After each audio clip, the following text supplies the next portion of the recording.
scratch a problem, what do you get? You get a solution. But you're reluctant to scratch it. You get used to it. So don't get used to it. If you're used to it, the world will be better. But if you scratch it, not only one solution, hundreds of solutions. Thank you. Can you share with us maybe what was the It's a destitution in Bangladesh, poverty among many families. Here I'm teaching in the university, teaching economics. Economics is supposed to give you all the answers. I had no answer for those people right next to my classroom. I think that the chairs you see, there's a bamboo stool made of the weeds, made with the bamboo. Beautiful bamboo stool. But you look at the person, the woman who's doing it, absolutely just torn clothes, very shabby, very weak, but she's producing beautiful stools. So I can't and what she is. So I started a conversation with her. It was not easy, but finally I got to talk to her. The story is, she makes those stools, you think she'll be making a lot of money.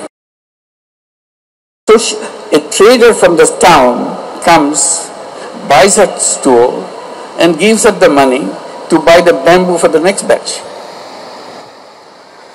And how much he gives her as a price for the bamboo stool? Very little. The reason? Because I'm giving you the money to buy the bamboo, so everything I control. And he makes the money. The person who gave all the skill on the labor, all the labor, she doesn't make any money. She remains as poor as she is. Then I thought of something. I asked her, if I give you the money to buy the bamboo, then if you produce it, how much you can sell it for in the marketplace if you do it directly? She said she can double the money just by doing that. I said, okay, I'll give the money and you sell it and return the money that I give you. Then I give you more money so that you buy more bamboo, make it. She said, okay, I can do that. So I gave the money to her. Very small amount of money, $5. That's about the money that I gave. It changed her life because now she doesn't have to go to the trader to do that. She takes it to the market and sells it and gets a very good price. I realized that it's the same woman, same bamboo stool, with a little intervention, changes the whole thing. I said, there may be other women in the village suffering from that. So I took a student of mine, a woman, a girl student, because I cannot go to the women there. So a girl student to go around, find out who would fit into that category in the village. She came out with a list of 22 such women. And the total money needed was something like $30. Imagine that. So I said, okay, I give you the money. You go and give the money to them and say this story that I told you, that you sell and give the money back, and I can give you more money so that you can produce more. And so that was the beginning of the whole thing. It was not a theory. It was a practical problem. You want to solve the problem. But I had no idea this will become such a big thing. Will become known as microcredit. That we are not thinking about any name at that. Create a bank out of it, because I'm one person. So if I'm there, they can get the money. If I'm not there, they don't get the money. So I said, why don't you set up a little office and call it a bank and do that? And that called it a Grameen Bank. And it became so famous. Someday it gets a Nobel Peace Prize, the bank itself. So that's the way it works. If it works for people, people respond very positively. So they had to fit into the problem that you see. And there are all the solutions are available. It's all in your head, all there. Simply you will never scratch it. So if you scratch a problem, you get the solution. It's a very profound anecdote, and thank you so much for sharing it. I think it also speaks to the importance of perspective. It's about the way we look at the challenges. You know, challenge can become opportunity, and the anecdote speaks to that. So thank you so much for sharing. I want to talk about resilience. So Bangladesh is a country that has witnessed environmental and economic crises, but has remained resilient despite experiencing these crises. How has your experience been shaped by that resilience, and how have you managed to withstand these crises and come back stronger? Human being as such is very resilient. They survive, they struggle, they don't give up. And the poorer you are, more spirit of struggling. Fight it out for yourself, for your children, to build the family, and so on. So it's built into the human being. Otherwise, human being will disappear. We have gone through history, so many problems. But we survived because we have that ability, strong will to survive. But if you put institutional support behind it, it multiplies. Your energy multiplies, your effectiveness multiplies. That's where our role comes. People who look from a distance and watch it and think of a way to get out of it. And I made it very simple for us, for students that I'm working with to do this. I said, always remember, for every problem, there are multiple solutions. Not one solution, many solutions. Our job is to choose the best. Otherwise, hundreds of solutions for the same problem.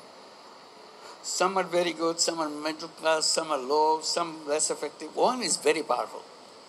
So you can start anyone. It will work, but may not work very well.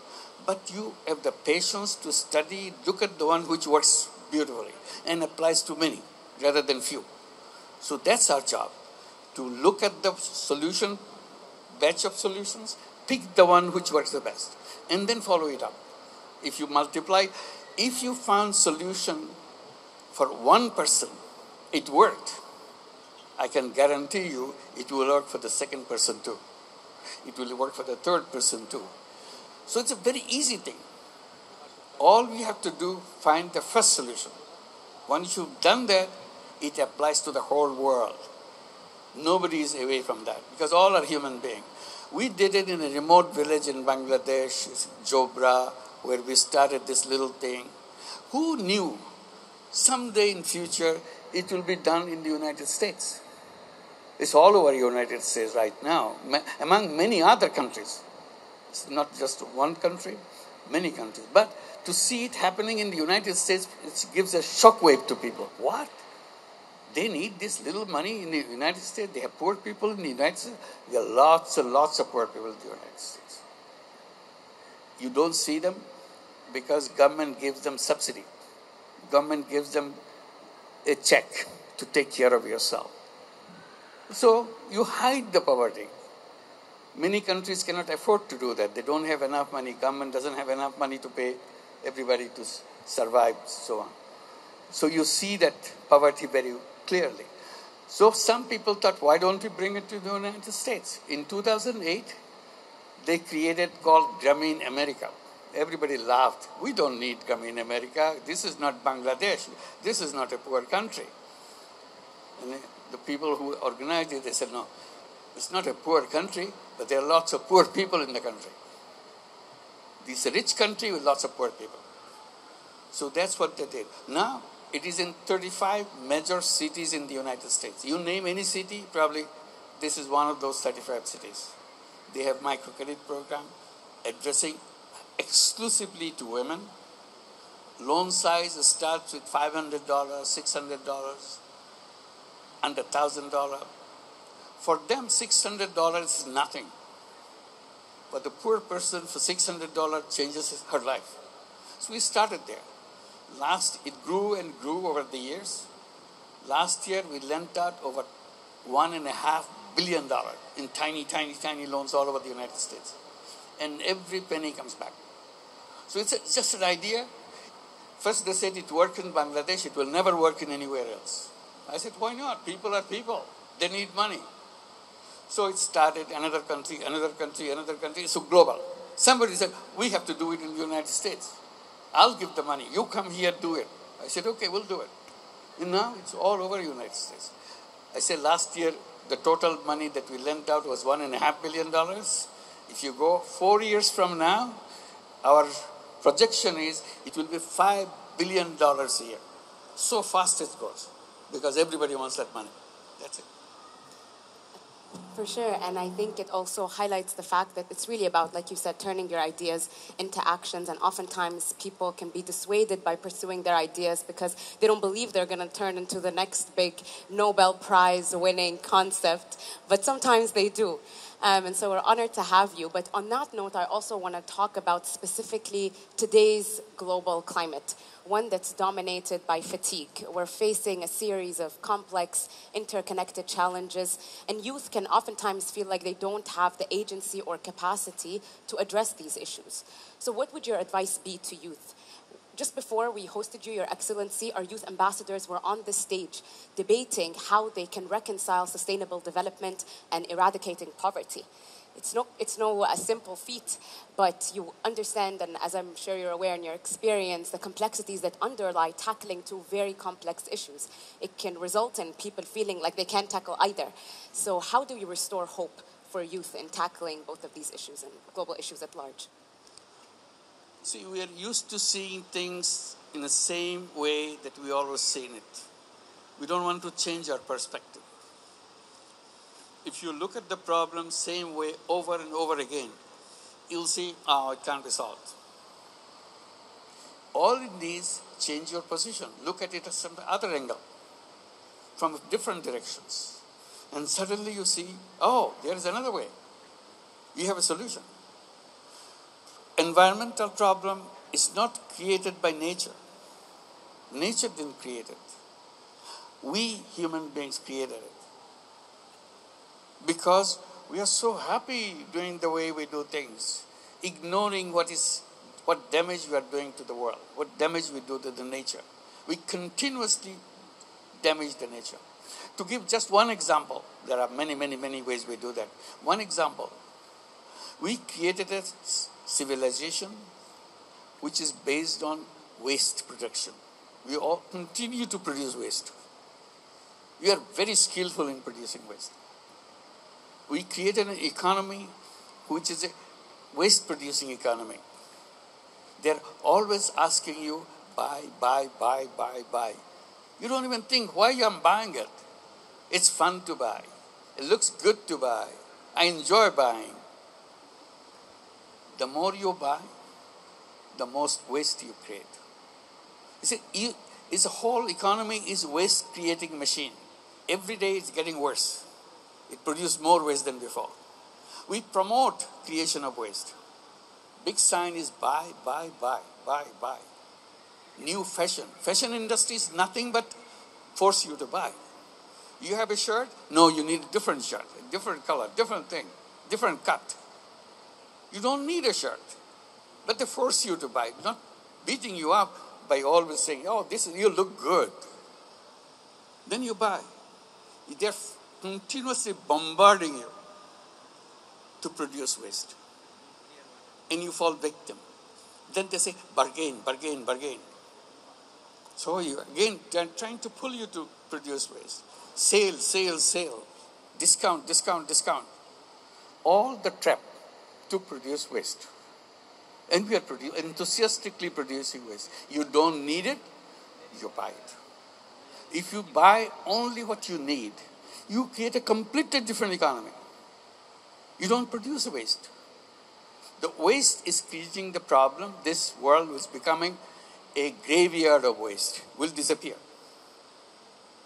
So what we are encouraging, just give me the opportunity that you raised the subject. We're always talking about creating a new civilization. This civilization that we have around us is a self-destructive civilization. Everything you do, dig a new hole to get into that hole. So we are not fixing it, we are making it worse every day. It's a self-destructive civilization. So in order for ours to survive, we have to create a counter-civilization so that we don't create those problems that we do right now, so that we can survive, we can live on this planet happily with the environment as our friend. Don't destroy it, protect it. We become the protector of the environment. So I said that new civilization that we'll be creating, getting out of this self-destructive civilization, will be characterized by 3 zeros. So we keep talking about the 3 zeros repeatedly. This is where we have to go. No option. Zero net carbon emission. We have to stop the carbon emission because it will destroy otherwise. Zero wealth concentration. All the wealth we make, where do the wealth go? To the top. To the few people at the top. Everywhere. Any country, any place you go, you generate wealth. Wealth doesn't stay on the ground. It always goes to the top. And gradually, today, say, 10% of the people own 90% of the wealth of the world. Tomorrow, 5% of the population of the world will own 99% of the wealth of the world. What kind of world will that be? That we create, we work very hard, and it goes to only few people. That is a self-destructive system because it cannot continue that way. That some one person owning everything, ultimately. This is what do we all do. We work very hard, produce wealth, but it goes to somebody one up there. So we have to design it system where wealth will not go upwards, wealth will come downwards, so that it can be shared by everybody, where everybody is. It's possible. That's one thing that we have been talking about, promoting how to make sure everybody has access to the wealth, not just few people. So we have to stop the wealth concentration. It will destroy us. So zero wealth concentration, zero emission, zero wealth concentration, and zero unemployment. Unemployment is getting worse and worse. And then comes the technology. We are so happy. AI is coming. What would AI do to us? No matter which way you look at AI,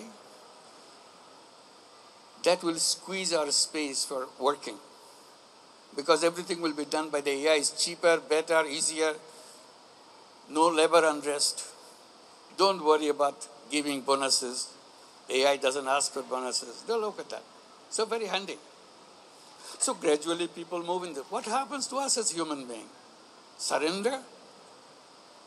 Don't have anything? AI has taken place? So this is the direction we are moving. There are other problems that will arise because of AI that I will not go into it. But I'm saying that's not the path to create a new civilization. New civilization will not be a place of jobs. It will be a world of entrepreneurship. I keep saying every human being is born as an entrepreneur, not as a job seeker. It's an artificial thing to tell people you have to have a job. Nature has not done that. Nature has made human beings as entrepreneurs, as creator, as solving things, doing things, using their mind. Human mind is fantastic power. But if you take a job, you don't need your mind anymore. Because you just carry out the orders. Your mind doesn't have to work. But if you're an entrepreneur, continuously searching for ways to improve, something to do, and that's what human beings should be as an entrepreneur. And it's all good for women very much. Because women always don't fit into office type, factory type jobs and so on. They are very good at entrepreneurial ability. They are smart, they can do things, and this is possible. Given the technology, it makes it easier for anybody to get involved with the entrepreneurship. So we are promoting that. 3 zeros, zero carbon, zero net, zero wealth concentration, and zero unemployment. Because we become real people who are entrepreneurs. We don't have to suffer through that. We have to create a civilization which will move in that direction. Then all these problems will not exist. Thank you. Thank you, Your Excellency. And on that powerful note, I now want to invite our Earth in a Summit youth ambassadors. They're a group of young leaders who are working on issues ranging from biodiversity to innovations in agriculture to ask some questions. And I'll start with Hussein Mohammed.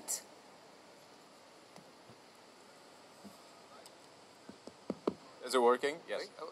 So I wanted to ask, what is some advice for youth-led economic initiatives so that they're thriving, especially in regions that are vulnerable economically and environmentally with shocks? said something already, but I'll repeat. One, don't look for jobs. Again? Sorry. Don't look for jobs. Don't look for jobs. Don't look for jobs. Okay. Be entrepreneur. Okay. Solve problems. When you're an entrepreneur, you have two options. Usually they tell you have one option, make money. If you're an entrepreneur, you're supposed to create a business and you make money. I said, that's an old-fashioned idea, make money. Making money is fun. I'm not discussing it. There are more fun of doing something else. What we call creating social businesses. Businesses to solve problems, rather than just make money for myself. And people say, why should I do something for making other people benefit from it rather than me? I would rather have more money. That's happiness. More money I make, more happy I get. So I tried to explain it by saying, making money may be happiness, but making other people happy is a super happiness. You have to try it out. Try both ways.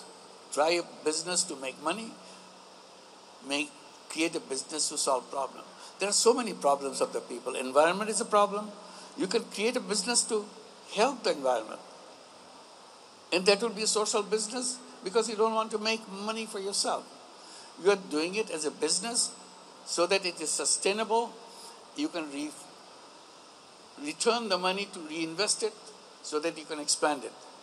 So that's a social business. So I will encourage that this could be one way to become protecting the planet by creating social businesses, entrepreneurship, social business, and we encourage young people particularly. See if you fit into that category. Young people meaning 12 years to 35. If you the age group, just arbitrarily we say this is the young people. If you are young people, you can create a 3-0 club. 3-0 club.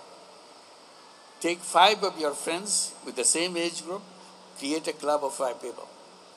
And promise within the club that we all 5 will become 3-0 people, 3-0 persons.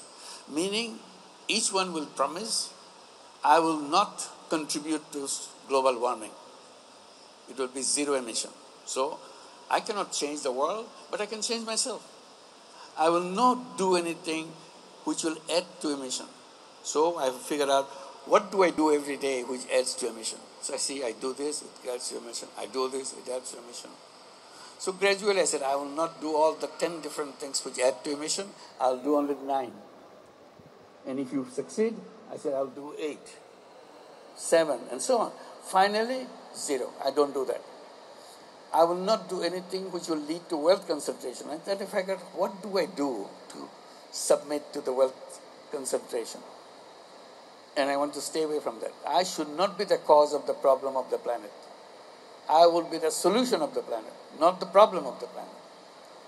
And I will not do anything which will lead me to become seeking employment. I'll become an entrepreneur. So ultimately, goal is to make myself 3-0 persons. I'm not the person responsible for causing all this problem. So I'm free. All 5 of us are free. If we can become 3-0 person in a 1-3-0 club, 2-3-0 club, 10-3-0 clubs, the world would be a 3-0 world. It's possible. Problem and the solution lies with me. I create the problem, I stop the creation. Whatever I have already created, I solve it. So this planet is a livable planet. It continues with happiness. That's it. Thank you.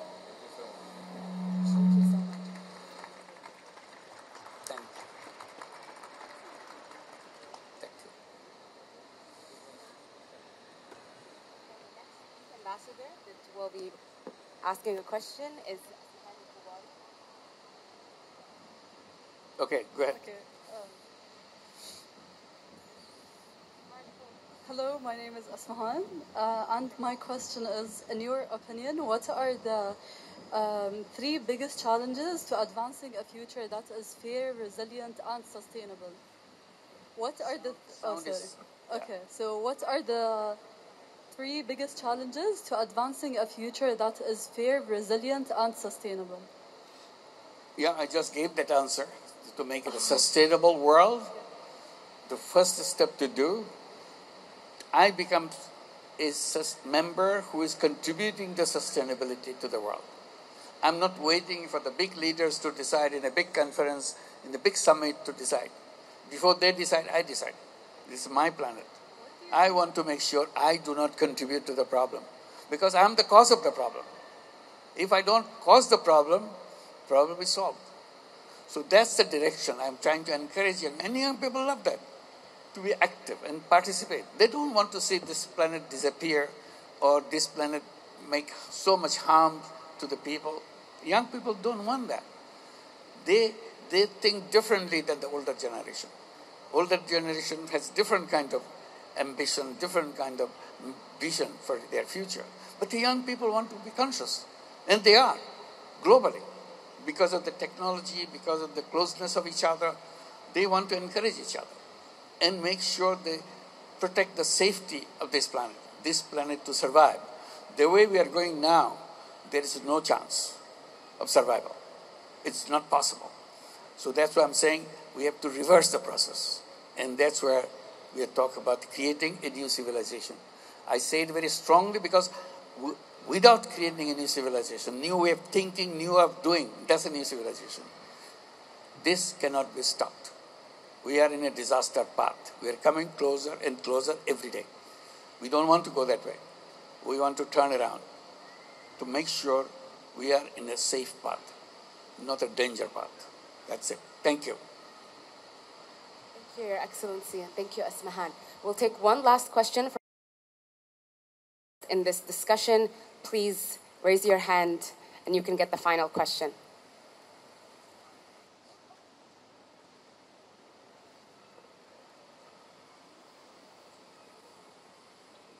Hello, Professor. Hello. Hi, my name is Fatma Al-Maadid. I'm from Qatar University, from the Biotechnology Department. So this is quite relevant to me.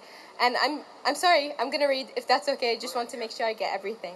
So I wanted to ask, you've shown how projects like Gamreen Shakti really empowered communities, try to build social businesses around things like restoration, sustainable farming, and things of the sort, especially in Qatar, where it's quite relevant in our experience. The question you raised, answer is exactly what we tried to achieve through Gamreen Shakti. It's a very simple idea. Bangladesh at that time, today there's electricity in the villages. When we did it some 20 years back, there's no electricity in the villages. So every villager, when the evening comes, turn on the hurricane lantern with the kerosene lamp. Kerosene lamp is the only way you can have lights. And the families, destitute families who have difficulty buying kerosene, they will finish their dinner before the sunset so that they don't have to resort to kerosene or light. They can't afford it, so save money. So that's the situation in Bangladesh. We looked around. In the meantime, something happened, something called solar energy. The first time we heard about it, solar energy, 30, 40 years back. Solar energy, so we studied that. Solar panel. My God, you can create energy, you can create power by solar panels. So we started inquiring about it and bought some solar panels from the international sources. Try it out. Can we do it affordable way for the villagers so that they can have electricity of their own? They will be producing their own electricity. Once we test it out, it worked. So we go to the houses, everybody, every family. We said, how much money you spend on kerosene every month for your lighting? They say, well, I spend X amount of money. Every month, there's a standard. I have to spend it because my family needs a light about this. I have several lanterns to do that, several lamps. So we go house by house and give them a message. We'll bring electricity for you. Oh, it will be very expensive. We cannot afford it. We said, okay, we'll make it easy. How much money you spend on kerosene every month? Well, she quickly says, oh, this is the money we spend every month. Give that money to us. That's all. You're not making extra money, spending extra money. We give you electricity, more light than your kerosene lamp. If you don't like it, we'll take it back, return your money, you go back to your kerosene. How can they refuse it? It's such an easy thing. Everybody loved electricity. They said, okay, we'll try. If it doesn't work, give it back to us. Very easy. And people started agreeing to that. And we started installing solar panels and everything. And everybody started. You know, the light is such a powerful thing, you don't realize it now. When it's all dark, in the villages of Bangladesh, those days it's all dark. If there is one electric bulb anywhere in any direction, you can see it from miles. And everybody says, what happened to that village? They have electricity. How can they have electricity? What? They brought electricity. They produced their own electricity. And say, why don't we have it in our village? So everybody comes to us. Would bring us to us. And very quickly, we had millions having this solar energy and so on. It's a very simple idea. It's not a complicated thing. I didn't invent solar panel. Somebody did it. All I'm saying, bringing it to replace the kerosene lamp. So all the problems you see, from another angle, you see it's a very simple thing. My cooker, it is a very simple thing. You say, oh, what is this big discovery that you have to give a Nobel Peace Prize for that? Anybody could have done that. But anybody doesn't do it. That's the problem. If you have done it, you would have gotten the Nobel Peace Prize. But nobody does it. Things are very simple. Simply, we think in a complicated way. That's our problem. If we think in a simple way, we found the solution. And all you have to do now, repeat. All solutions is about repetition. Solution comes very easy.